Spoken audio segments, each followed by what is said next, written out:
Partai Perindo menggugat undang-undang pemilu ke Mahkamah Konstitusi. Mereka meminta periode masa jabatan Wapres tidak dibatasi. Batas pendaftaran Capres-Cawapres adalah 10 Agustus 2018.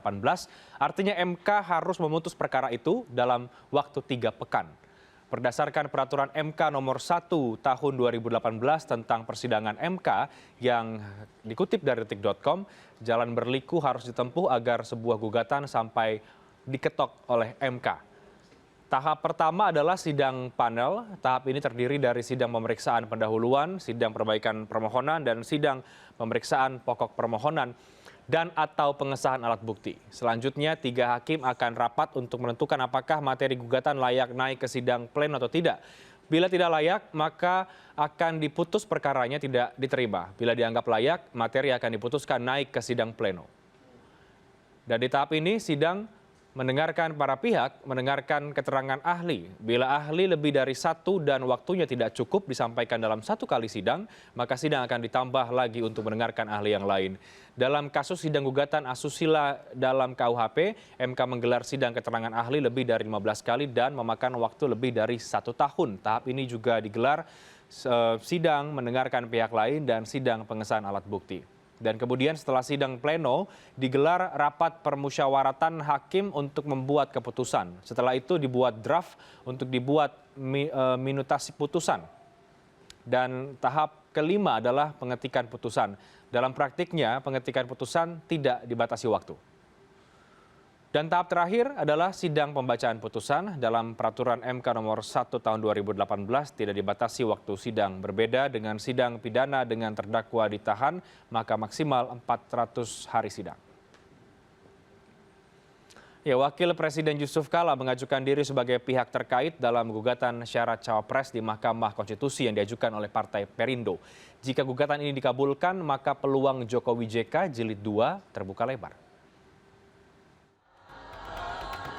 Secara mengejutkan, Wakil Presiden Yusuf Kala atau JK masuk sebagai pihak terkait dalam gugatan yang diajukan Partai Perindo ke Mahkamah Konstitusi terkait syarat pengajuan cawapres. Hal ini tentu saja menimbulkan pertanyaan besar soal kemungkinan duet Jokowi JK terulang kembali di Pilpres 2019. Dikutip dari laman detik.com, konsultan politik Denny J.A. menilai manuver babak kedua agar JK maju menjadi cawapres kembali akan mengubah peta politik. Denny mengatakan gugatan uji materi terhadap pasal 169 huruf N Undang-Undang Nomor 7 Tahun 2017 tentang pemilu ini menjadi punya legal standing. Menurut Denny, keputusan MK nantinya menjadi hak krusial karena tak hanya menentukan konstelasi pemilu 2019, tapi juga konstitusi Indonesia ke depan. Namun, jika MK memutuskan gugatan uji materi sebelum 10 Agustus dan gugatan tersebut dikabulkan, maka peluang Jokowi JK Jilid 2 terbuka lebar. Sementara itu, 2 partai politik pendukung Joko Widodo pada pemilihan presiden 2019, PDIP dan Perindo mempersilahkan Wakil Presiden Yusuf Kala melakukan uji materi Undang-Undang Pemilu ke Mahkamah Konstitusi. Hal ini dirasa perlu dilakukan untuk kepastian hukum bagi Yusuf Kala sendiri. PDIP menganggap uji materi yang dilakukan oleh Yusuf Kala sesuai aturan dan undang-undang yang berlaku. Jika sudah tuntas proses di Mahkamah Konstitusi, hal ini akan menjadi titik terang mengenai nasib Yusuf Kala terkait diperbolehkan atau tidaknya Yusuf Kala untuk kembali maju dalam bursa calon wakil presiden tahun 2019. Justru itu bagus ya, supaya nanti ada kepastian dalam untuk Pak JK yang pernah menjadi wakil presiden, apakah masih diperbolehkan oleh konstitusi dan perundang-undangan kita untuk maju kembali sebagai calon wakil presiden, ya. Maka pengujian ke MK itu menjadi penting untuk agar Pak JK memperoleh ya kepastian hukum tersebut. Partai pendukung Jokowi yang lain, Perindo, mendukung penuh langkah uji materi Undang-Undang Pemilu. Perindo yakin uji materi akan lolos dan Yusuf Kala akan kembali mendampingi Jokowi pada pemilihan presiden tahun depan. Sementara dari kubu oposisi tidak ingin menanggapi terlalu jauh langkah uji materi Undang-Undang Pemilu yang dilakukan oleh Wakil Presiden Yusuf Kala. Partai Demokrat menghargai apa yang dilakukan oleh JK sebagai seorang warga negara. Namun Demokrat menyampaikan agar masyarakat dan hakim MK melihat bagaimana undang-undang pemilu ini dibuat dan terbentuk di masa lalu. 2 periode itu ya sudah, mau dia berturut-turut atau mau terpisah itu adalah 2 kali masa jabatan. Bahkan banyak yang menyatakan kenapa Bapak tidak masuk lagi, kan tidak 2 periode. Nah, jadi sekali lagi kita persilahkan kepada para hakim Mahkamah Konstitusi untuk kemudian memberikan yang terbaik. Tetapi insya Allah ya belajarlah pada sejarah negara kesatuan Republik Indonesia terdahulu bahwa memang ada baiknya ada pembatasan semacam itu. Partai Keadilan Sejahtera menegaskan mengenai sikapnya yang sudah jelas mengenai Undang-Undang Pemilu. PKS kini hanya tinggal menunggu dan melihat hasil dari uji materi yang dilakukan oleh Yusuf Kala.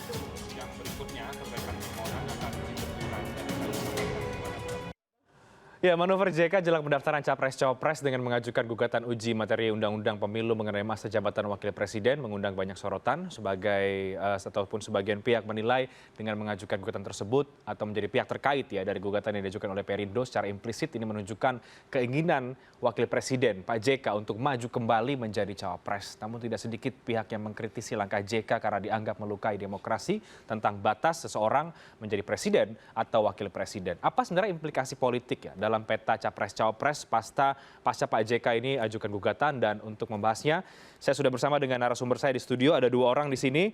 Saya kenalkan yang pertama. Ini juga pasti sudah pada tahu juga karena sering hadir juga di Prime News. Terima kasih banyak Pak Ayas Hikam, akademisi politik dari Presiden University. Selamat malam, Pak Hikam. Apa kabar? Alhamdulillah. Alhamdulillah baik. Dan di ujung sudah ada Bang Indra Pilih yang anggota Dewan Pakar dari Partai Golkar. Bang Indra, selamat malam. Malam. Nih Bang Indra juga yang paling tepat kalau kita ulik-ulik mengenai masalah Pak JK yang kemudian untuk mengajukan ke MK ini. Dan di luar studio sudah bergabung juga Bang Riki Margono, Ketua Umum Lembaga Bantuan Hukum Partai Perindo melalui sambungan telepon. Selamat malam, Bang Riki. Halo, selamat malam Bang Rehat. Baik. Gimana kabar? Kabar baik Bang Riki. Ini di studio sudah ada Pak Hikam dan juga ada Bang Indra. Mungkin saya ingin langsung Halo Bang Indra. Halo Bang Hikam. Halo Pak Baik, Riki. mungkin kita langsung ke Bang Riki terlebih dahulu ya, karena Perindo yang awalnya mengajukan gugatan, kemudian tiba-tiba Pak JK juga bersedia untuk menjadi pihak terkait begitu. Nah, ketika Pak JK bersedia menjadi pihak terkait, artinya ini seperti pucuk dicinta ulam tiba mungkin ya untuk Partai Perindo. Gitu. Betul. Seperti apa ini Bang Riki? Betul. Halo. Iya, halo Bang Riki. Seperti apa Perindo kemudian menyikapi kesediaan Pak JK ataupun gugatan yang diajukan oleh Pak JK ini? Oh ya, kita sangat menyambut baik ya. Memang disampaikan kan dalam putusan MK pun dinyatakan bahwa yang paling terdampak dengan kerugian konstitusional adalah Pak JK. Gitu. Meskipun memang di dalam putusan di nomor 36 itu pun disampaikan bahwa ada partai politik yang belum pernah ikutan membahas Undang-Undang Nomor 7 Tahun 2017 yang notabene itu merupakan salah satunya adalah Partai Perindo. Nah, begitu kita saya bertemu dengan Bang Irman Putrasidin, dia kuasa hukum dari Pak JK di hari pas kami lagi mendaftarkan perbaikan, kami bertemu dengan Bang Irman di situ. Akhirnya disampaikan juga bahwa Pak JK memasukkan sebagai pihak terkait ya. Kami menyambut baik sekali masalah itu. Baik, Bang Riki, ini apakah Perindo mengajukan ini karena semangat Partai Perindo ingin menjadikan Pak JK maju kembali Cawapres atau kenapa sih sebenarnya Bang Riki? Ini artinya tentu terkait Pilpres 2019 dikembalikan dulu ke awalnya, cerita awalnya. Gitu. Ya, pada cerita awalnya Ketua Umum kami Pak Haritanu Sudibyo, halo. Iya, kita dengarkan Bang Riki. Iya. Ketua Umum kami, Pak Haritanu Sudibyo, menyampaikan bahwa negeri ini memang di bawah kepemimpinan Pak Jokowi dan Pak JK sangat kondusif secara politik, gitu. Nah, kita juga sama-sama mengetahui bahwa saat ini begitu banyak calon-calon yang ingin mendampingi Pak Jokowi sebagai calon wakil presiden. Nah, kita melihat khawatir ada kegaduhan bahwa kita masih menganggap, begitu juga kemarin saya kalau tidak salah ketemu sama Bang Adis ya dari Partai Golkar juga, beliau juga sependapat bahwa zamannya Jokowi JK ini kondusif, lalu juga dari Bang Rizal Malarangeng juga Bang Celi juga mengatakan sangat kondusif gitu. Sehingga memang betul apa yang disampaikan mereka itu ya sejalan dengan apa yang disampaikan oleh Ketua Umum Partai kami. Sehingga kita melihat hasil dari putusan yang di 36 dan 40, bagaimana hasilnya Lalu kita menganggap wah kalau begitu kita memiliki cukup bisa berperan di dalam sini. Oke. Dan akhirnya kita mengajukan bahwa memang kita menemukan juga ada yang tidak pas daripada penjelasan pasal 169 huruf Oke, N baik. di Undang-Undang Nomor Baik. 17 Tahun Jadi untuk 2017, Undang-Undang Nomor 7 Tahun 2017, sehingga kita mengajukan judicial review terhadap Oke. penjelasan pasal tersebut. Jadi untuk Jokowi JK jilid 2 kira-kira begitu. Sebelum saya ke Bang Indra dan juga Pak Hikam, Sebelumnya izin Mas, sebelumnya juga tidak sampai ke Jokowi JK jilid 2 ya. Oke. Artinya kita memang mengharapkan itu. Tapi kan ini kan kembali lagi, apakah setelah lolos dari Mahkamah Konstitusi, akan dipilih ya apakah Pak JK-nya? Jokowi Oke. masih mau dengan Pak Baik. JK, kan kita nggak tahu. Baik. Kita dengarkan. Walaupun kita berharapnya demikian gitu. Baik. Bang Riki, kita dengarkan terlebih dahulu Bang Indra juga Pak Hikam. Ini ada pernyataan dari Ketua Umum Partai Golkar, Erlangga Hartarto, mengenai gugatan yang diajukan oleh Yusuf Kala berikut ini. Ya, itu merupakan hak beliau untuk mengajukan uji materi, dan karena itu sudah berproses di MK, kita hormati proses yang sedang berlangsung. Tapi dari Partai Golkar sendiri menyikapi itu seperti apa Pak selanjutnya? Tidak takut pecah suara Pak? Ya tentunya kan itu beliau yang mengajukan. Ya tentunya kita berharap yang terbaik, dan itu kembali diserahkan kepada proses yang sedang berjalan. Loyalis Pak JK kan cukup besar di Golkar sendiri sampai saat ini. Jadi selanjutnya Ya Pak JK itu kan salah satu kader Partai Golkar yang pernah menjadi ketua umum. Ya, jadi tentu itu pada tataran itu Partai Golkar selalu menghargai para seniornya, baik itu Pak Yusuf Kala, Pak Akbar, kemudian Pak Agung Laksono, bahkan Pak Presiden Habibie pun masih sangat kami hormati. Apabila kemudian uji materi itu lolos dan kemudian Pak Ya kita kan memproses, silakan saja memproses sesuai dengan mekanisme yang berlaku. apabila kemudian dipilih kembali sebagai Ya kita tidak berandai-andai. Tadi ada ngabalin ya di belakang sambil pijit-pijit, mungkin bilang sabar itu atau bagaimana Bang Indra? Ini sebenarnya gini, Golkar ini kan selama ini sudah mengajukan nama Pak Erlangga Hartarto ya untuk menjadi cawapresnya Pak Jokowi. Kemudian tiba-tiba mendekati batas pendaftaran capres-cawapres, Pak Yusuf Kala mengajukan gugatan juga sebagai pihak terkait. Artinya mungkin saya tafsiran masyarakat menilai Pak JK siap untuk maju cawapres lagi, kira-kira begitu. Kalau menurut Bang Indra, sebenarnya bagaimana ini? Golkar sebenarnya bagaimana sih menyikapi manuver yang dilakukan oleh Pak JK ini antara senior ini? Ya, kita di Dewan Pakar ya pernah rapat ya, tapi saya nggak ikut, tapi saya ikutin notulensinya. Perkembangan tentang siapa calon-calon wakil presiden yang layak diajukan oleh Partai Golkar. Artinya di Dewan Pakar memberikan pandangan kepada DPP berdasarkan garis-garis besar haluan partai yang kita bikin, kira-kira pandangannya seperti apa. Nah, salah satu yang berkembang memang ada juga pemikiran untuk mengajukan Pak JK. Oh, sempat ada juga Ada, wacana itu ya? Itu muncul dari sahabat saya, Profesor Dr. Yudi Krisnandi. Kebetulan nggak hadir karena sedang bertugas di Kiev. Dia mengeluarkan mengirim surat email yang berisi salah satu poinnya itu, Pak JK. Dia mengajukan beberapa alternatif A, B, C, D. Salah satu yang diajukanlah JK gitu. Dan itu sempat dibahas di dalam rapat oleh yang dipimpin oleh Pak Agung Laksono ya. Tapi itu tidak berkembang di partai, sama sekali, karena internal partai sudah sepakat untuk mendukung Pak Jokowi sebagai presiden gitu. Dan kesepakatan itu sudah lewat proses tertinggi, yaitu Rapimnas. Rapimnas yang digelar di balik papan dalam eranya Pak Setia Novanto gitu kan. Jadi Partai Golkar pasti akan ikut pada hasil Rapimnasnya sendiri. Nggak mungkin Rapimnas hanya bisa dikoreksi oleh Rapimnas berikutnya. Nah, rencananya memang secara internal kita mau mengadakan Rapimnas tahun ini, tetapi tidak sempat lagi karena kesibukan untuk menyiapkan daftar calon sementara yang begitu menyita waktu mencari calon legislatif unggulan gitu. Nah, tiba-tiba muncul berita seperti ini, tentu kalau saya sendiri langsung mengkonfirmasi. Karena saya merasa sebagai Dewan Pakar yang harus menjaga simbol partai, yaitu Erlangga Hartarto, dan sekaligus Ketua Umum, sekaligus juga menjaga Pak Yusuf Kala sebagai kader dan senior partai yang memang kita lihat kontribusinya sangat luar biasa buat. Jadi langsung konfirmasi, langsung Bang Indra. konfirmasi dan konfirmasi yang saya dapat itu adalah ini panggilan negarawan. Artinya Ini Pak JK yang bilang ya? dari sekelilingnya, dari dari sumber-sumber sekeliling. saya. Dari sumber-sumber Saya belum Bang Indra. bertemu dengan Pak JK. Oke. Kalau ketemu Pak JK saya pasti berdebat. Saya pasti menang gitu. Tapi saya dengan bahasa yang ini semacam panggilan kejiwaan, national call. Di mana posisi ini dipertanyakan. Sempat dulu sebelum Pilpres 2004 kalau saya nggak salah, atau 2009, itu juga sempat muncul pertanyaan serupa tentang Mbak Mega misalnya. Apakah ketika mengajukan diri sebagai calon presiden waktu itu dihitung sebagai periode kedua atau periode pertama? Kenapa? Karena 5 tahun sebelumnya kan belum selesai. Nah ini yang diuji konstitusi dan Pak JK masuk ke sana sebagai pihak terkait. Artinya sebagai pihak yang melakukan. Teman-teman di Partai Golkar atau mungkin Bang Indra sendiri kaget nggak dengan apa yang manuver Pak JK ini?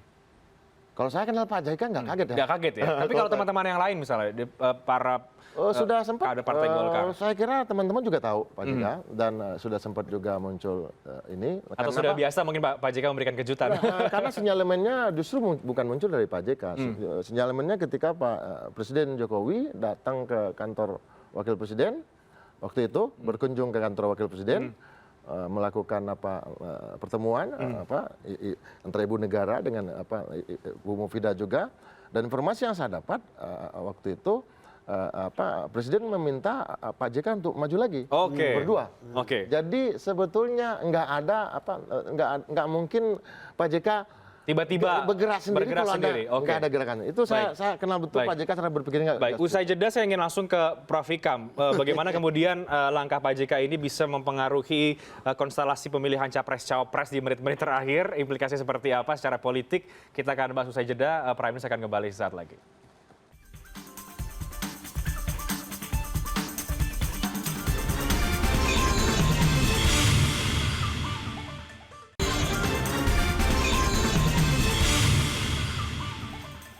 Anda kembali di Prime News, kita masih membahas mengenai manuver Pak JK di jelang-jelang pendaftaran capres-cawapres yang kemudian menjadi pihak terkait untuk mengajukan gugatan materi ke MK terkait dengan masa jabatan presiden juga wakil presiden.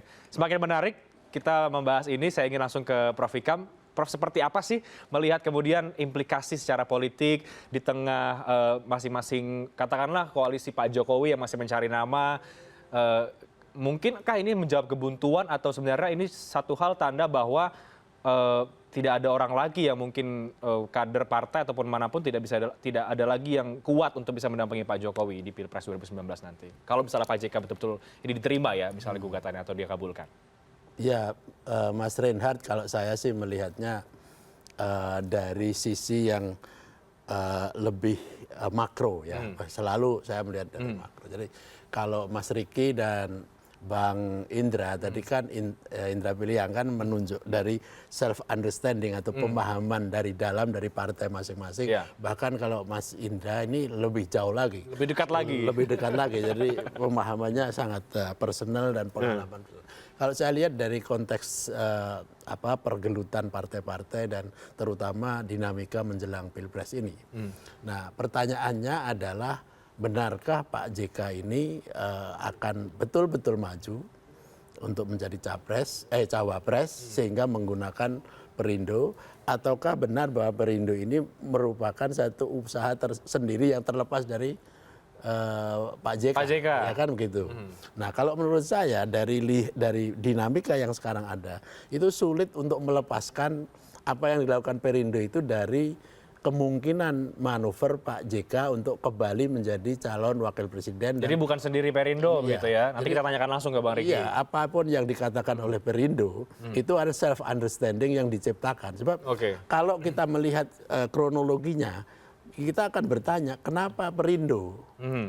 Dia kan tidak punya legal standing kalau dari segi belum hukum. Ya, karena masih partai baru. Dan yang kedua juga kenapa sangat mendadak ketika kemudian daftar atau list yang 10 yang pernah dikemukakan oleh apa namanya Pak Romi Roma Hurmuzi dari P3 itu, dan bahkan statement dari Pak Jokowi sendiri bahkan bahwa beliau sudah tinggal punya 5.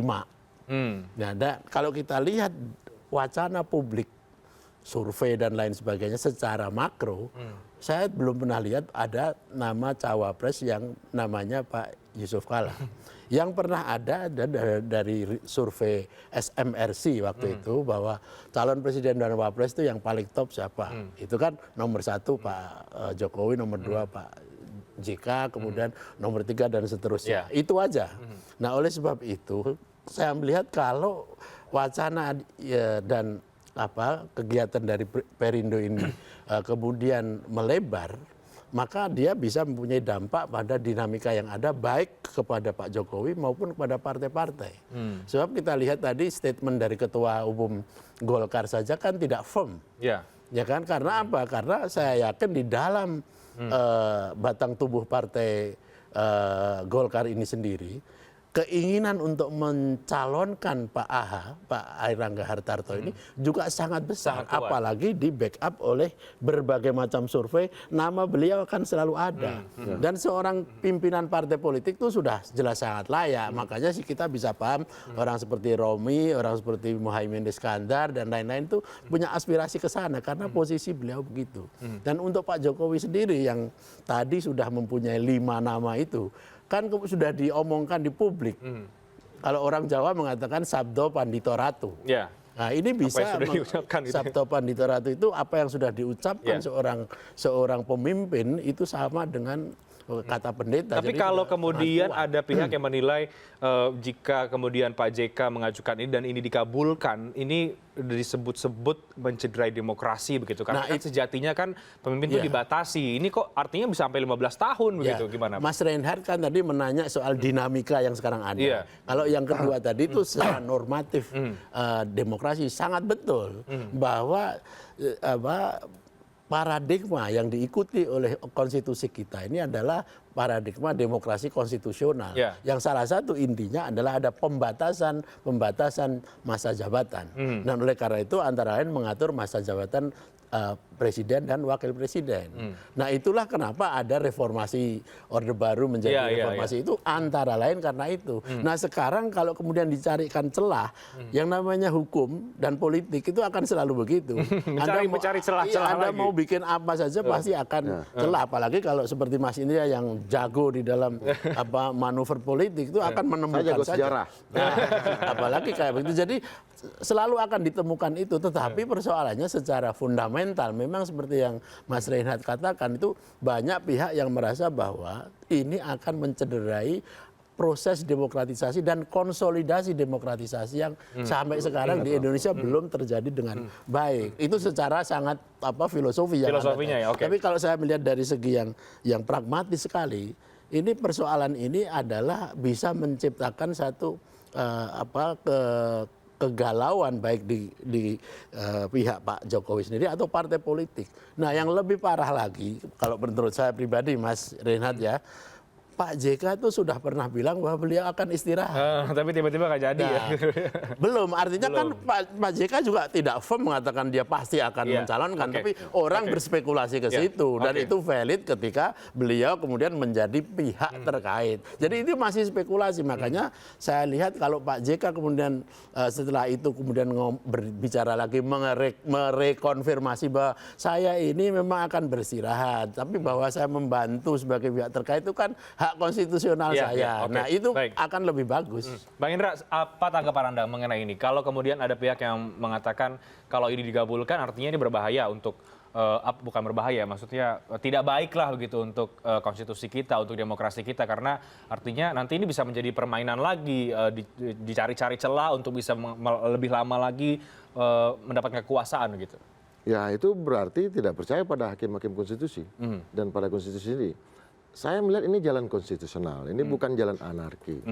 Pak JK punya kekuatan, tentu ya. Pak JK dari sisi sebagai figur politik tentu punya jaringan yang sangat kuat gitu kan, ke Dewan Masjid, ke HMI, kemana-mana gitu, ke pengusaha. Dan tidak menggunakan itu. Yang ditempuh oleh Pak JK itu kan jalan konstitusi, yang ikut serta memberikan pandangan, pendapat. Hak juga ya sebagai Hak warga itu. negara. Nah, biarkan di sana para hakim konstitusi yang mengambil keputusan. Karena ada 9 hakim di sana.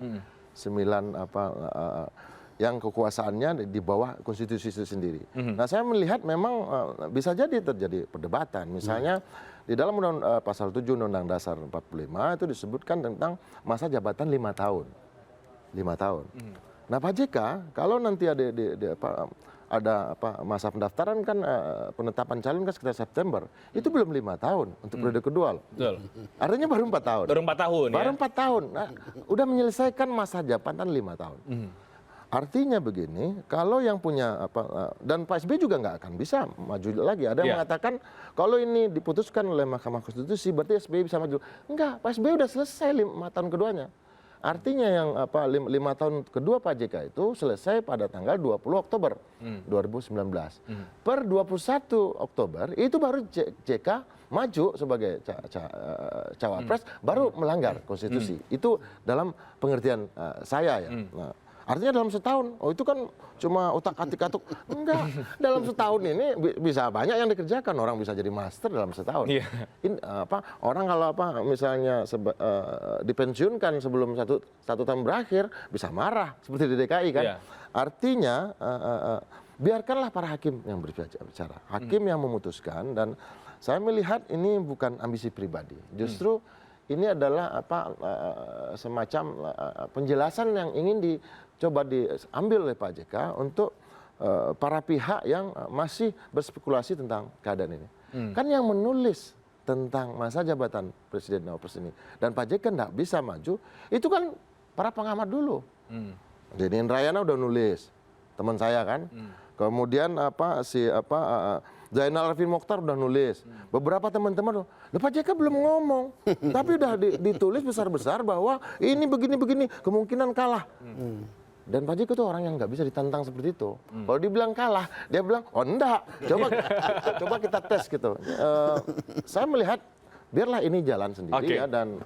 Tapi kalau memang dilihat dari sisi tadi jadwal ya, memang tidak memungkinkan. Agak mepet ya begitu ya Bang? Agak mepet, tapi bisa aja kan dimaju. Baik, usai jeda saya akan langsung ke Bang Riki nanti. Halo Bang Riki.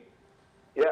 Oke, masih bergabung ya. Nanti saya akan langsung tanyakan ke Anda bagaimana sebenarnya posisi politik Partai Perindo. Apakah ini sendiri atau sebenarnya betul-betul ada sebenarnya dorongan-dorongan lain begitu dari pihak-pihak lain untuk kemudian mengajukan gugatan ini. Kami akan bahas usai jeda. Prime News akan kembali saat lagi.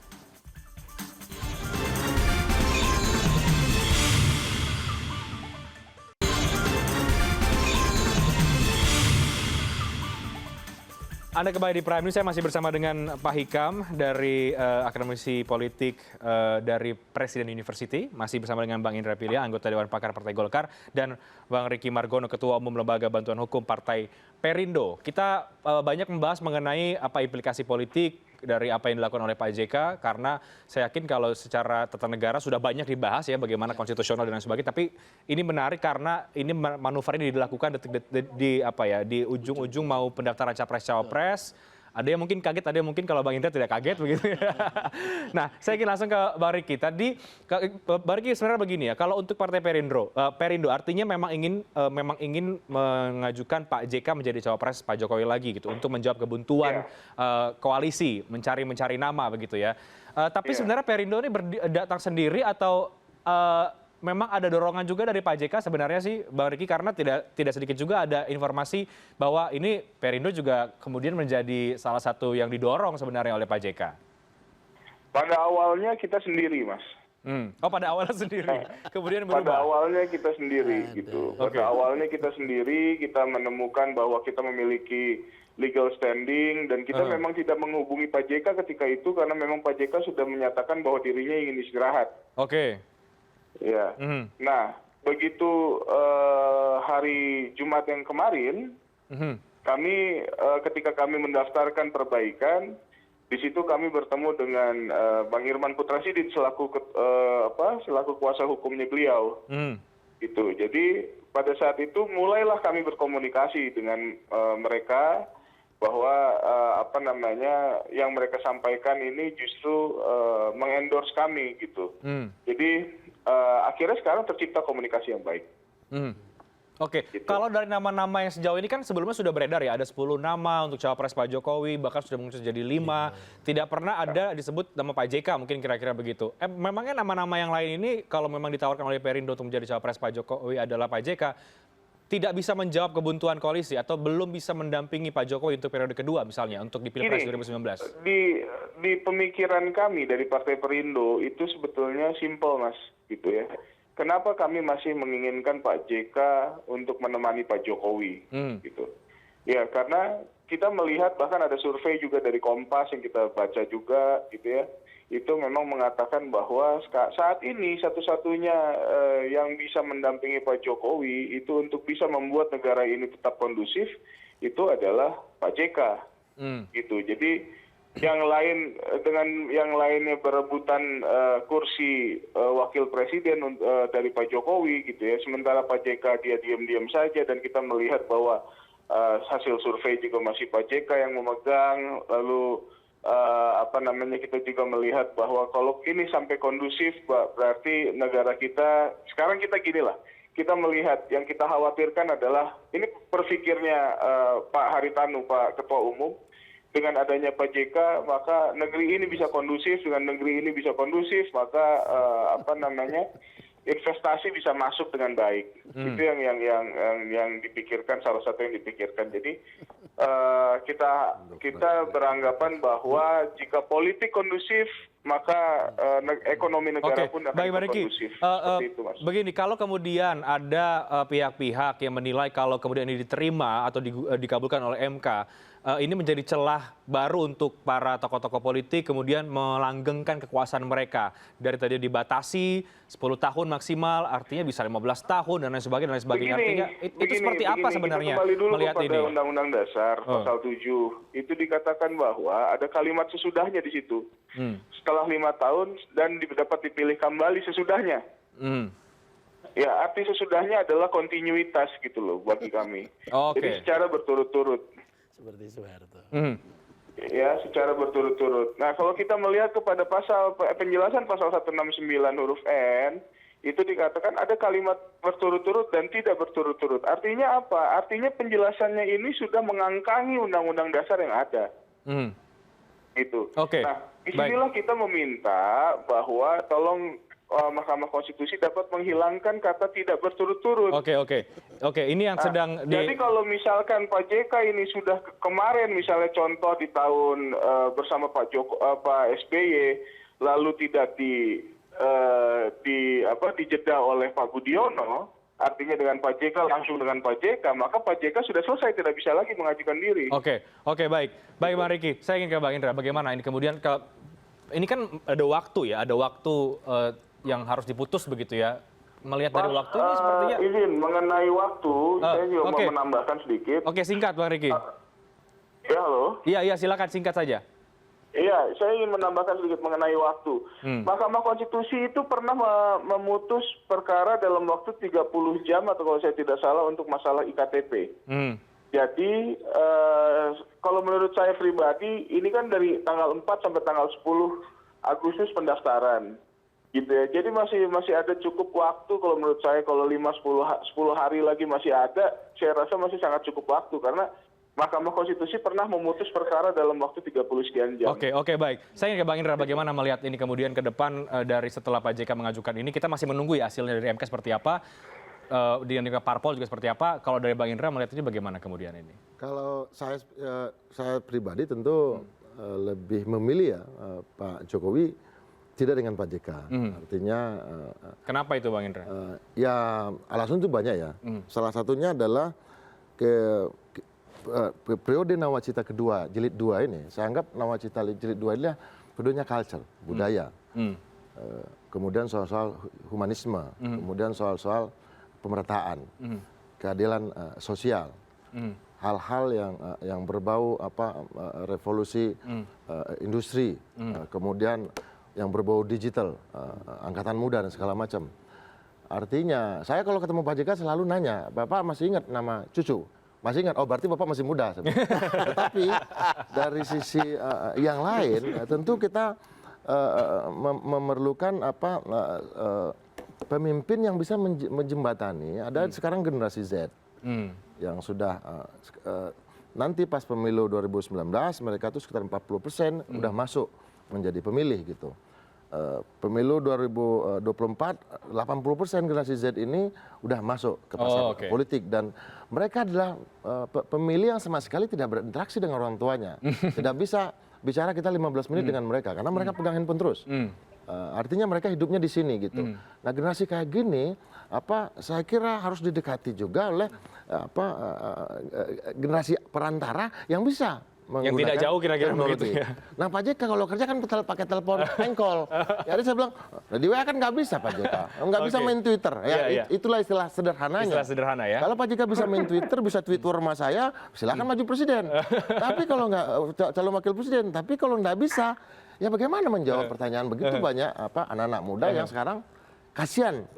Tone yang ada di media sosial saya lihat negatif. Oke, jadi kalau tapi silakan. Tergantung Pak Jokowi memilih. Tergantung Pak Jokowi juga. Jadi kalau misalnya bertemu Pak JK sekarang ini bisa jadi berdebat lagi nih Bang Indra. Berdebat, tapi saya sebagai panglima operasinya Sanggrilan Jokowi mengatakan siapapun yang dipilih oleh Pak Jokowi, kami akan samina wa ta'na. Oke, baik. Prof Ikam, terakhir sayang sekali kita durasinya singkat sekali, tapi dari Prof Ikam ini melihat ini seperti apa memotretnya. Ini kita sudah mau pendaftaran capres-cawapres, perdebatan, apakah kemudian ini mengganggu konstelasi? Ya, saya melihat ini tadi itu ada beban kepada MK sekarang untuk menunjukkan bahwa dia adalah lembaga yang independen. Nah, oleh karena itu memang ya lembaga negara yang tertinggi untuk memutuskan konstitusionalitas dari aturan undang-undang ini memang sekarang punya persoalan atau beban yang cukup berat.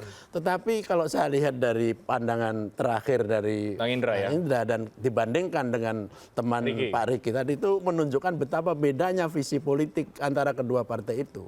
Partai Perindo jelas sekali dia adalah partai yang sangat memegang pada status quo. Dan ini sangat aneh, partai baru yang belum ikut pemilu sudah menampilkan dirinya sebagai partai yang anti kepada kemajuan-kemajuan dan ingin semuanya itu bisnis as usual. Jangan sebentar, saya akan meneruskan dulu. Nah, oleh karena itu, ini pandangan partai seperti Perindo ini juga akan bisa berimplikasi kepada bagaimana publik melihat. Kan sayang sekali Perindo ini di dalam surveinya kan bagus sekali. Ia kan mempunyai tingkat elektabilitas yang cukup baik. Tetapi dengan cara melihat seperti ini seolah-olah dengan adanya harmoni dan lain sebagainya, kemudian ya sudah pilih itu aja karena ini akan seperti yang akan terjadi. Nah, tapi kalau dilihat dari Pak Indra tadi kan melihat bagaimana negara ini, bangsa ini, rakyat ini akan dibawa kepada kemajuan. Tapi kalau peluang menurut Prof Ikam besar nggak ini peluang siapa? Peluangnya Pak JK untuk dikabulkan ini gugatan ini? Ya, saya bukan ahli hukum, tapi kalau melihat kalaupun dikabulkan, apakah Pak Jokowi akan dipilih? memilih? Iya, itu. Tapi soal MK tadi memang ini beban berat bagi MK. Nah, oleh karena itu saya melihat implikasi tadi yang saya katakan di awal, ini bukan hanya kepada Pak Jokowi, tapi kepada partai-partai juga. Golkar tampaknya jauh lebih maju daripada yang dilakukan oleh Perindo. Nah, itu saja yang saya ingin katakan. Pak Riki, singkat saja apa? Ya, singkat saja Pak Riki, silakan. Ya, gini Prof, jangan mendikotomikan bahwa kami dari partai baru ini menjadi partai yang tadi Prof katakan yang menyukai status quo. Bukan seperti itu, Prof. Akan salah ketika kita berbicara sebetulnya kita lagi berpikir bagaimana caranya mendapatkan hal yang ideal. Nah, setiap hal yang ideal ini selalu dianggap miring oleh teman-teman, akhirnya menjadi dibilang kami menyukai status quo. Tidak. Yang salah di sini adalah kami lagi maju melihat dari penjelasan yang membuat norma baru. Di mana di Undang-Undang Nomor 12 Tahun 2011 juga dikatakan bahwa sebuah undang-undang atau penjelasan, penjelasan itu tidak boleh membuat norma yang baru terhadap batang tubuhnya. Jadi kalau misalkan dikatakan kami status quo, mohon maaf kami tidak sepakat. Baik, Bang Riki, terima kasih. Sayangnya waktu kita sangat terbatas. Kita akan tunggu nanti seperti apa MK memutus ini karena tentu ini akan berdampak terhadap bagaimana pilpres kita ke depan. Terima kasih banyak Bang Riki Margono dari Perindo. Terima kasih Prof Ikam sudah hadir. Terima kasih juga Bang Indra. Kita nantikan bersama-sama seperti apa perkembangannya sampai dengan beberapa pekan ini ke depan sebelum nanti ada pendaftaran capres-cawapres. Dan Prime News akan kembali saat lagi, tetaplah bersama kami.